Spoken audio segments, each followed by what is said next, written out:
News దేశవ్యాప్తంగా వినాయక చవితి ఉత్సవాల సందడి మొదలైంది. ముస్తాబైన మండపాల్లో గణనాథుడు కొలువుదీరుతున్నాడు. విశాఖలో వెలిసిన బెల్లం వినాయకుడు ప్రత్యేక ఆకర్షణగా నిలిచారు. గాజువాక బస్ డిపో పక్కన 75 అడుగుల ఎత్తున బెల్లం వినాయకుడిని ఏర్పాటు చేశారు. ఈ గణపతిని తయారు చేసేందుకు 20 టన్నుల బెల్లాన్ని ఉపయోగించారు. ఇక మరోవైపు విశాఖలో 90 అడుగుల గణపతి ప్రతిమను కూడా తయారు చేశారు.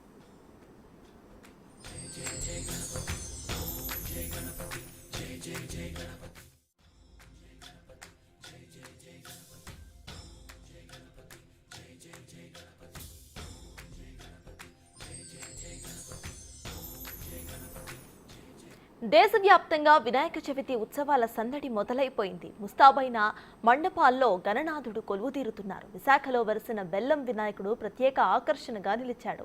గాజువాక బస్ డిపో పక్కన 75 అడుగుల ఎత్తున బెల్లం వినాయకుడిని ఏర్పాటు చేశారు. ఈ గణపతిని తయారు చేసేందుకు 20 టన్నుల బెల్లాన్ని ఉపయోగించారు.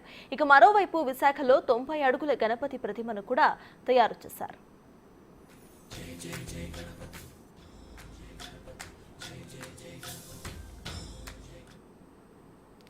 విశాఖలో వెలిసిన బెల్లం వినాయకుడి గురించి పూర్తి డీటెయిల్స్ ను మా ప్రతినిధి నాయుడు అందిస్తారు.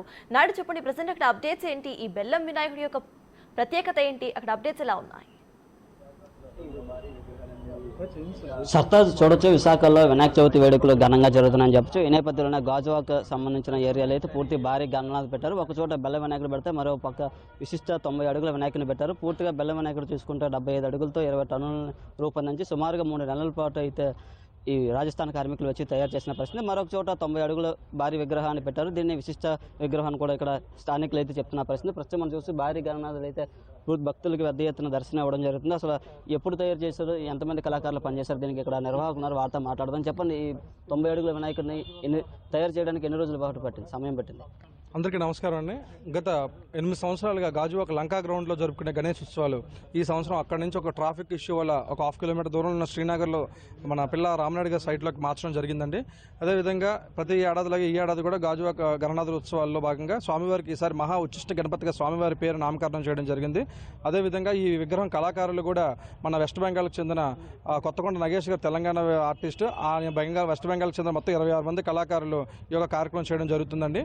ఈ విగ్రహం కూడా మొత్తం అంతా కూడా వెదురు బొంగు అండ్ మట్టి వాడి విగ్రహం చేయడం జరిగింది. పెయింట్స్ అన్ని కూడా వాటర్ పెయింట్స్ యూజ్ చేయడం జరిగిందండి. చెప్పండి సార్, అసలు వినాయక చవితి అంటే పూర్తిగా ఎంత సందడిగా జరుపుకుంటారు, అలాంటిది ఈసారి ఏ విధంగా చెప్తారు భక్తులుగా? మన హిందూ ధర్మంలో వినాయక చవితి మొదటి పూజ, మొదటి పండుగ అత్యంత వైభవంగా నిర్వహించుకుంటున్నాం. వినాయక చవితి వచ్చిన తర్వాత మిగతా దసరా, దీపావళి అన్నీ కూడా వస్తుంటాయి. విఘ్నాలన్నీ తొలగించే దేవుడు వినాయకుడు. భక్తులందరూ కూడా ప్రత్యేకమైన విశ్వాసం ఉంది. ఖైరతాబాద్ తర్వాత మన ఆంధ్రప్రదేశ్ రాష్ట్రంలో విశాఖపట్నం జిల్లాలో గాజువాక గణనాథుడికి ప్రత్యేకత ఉంది.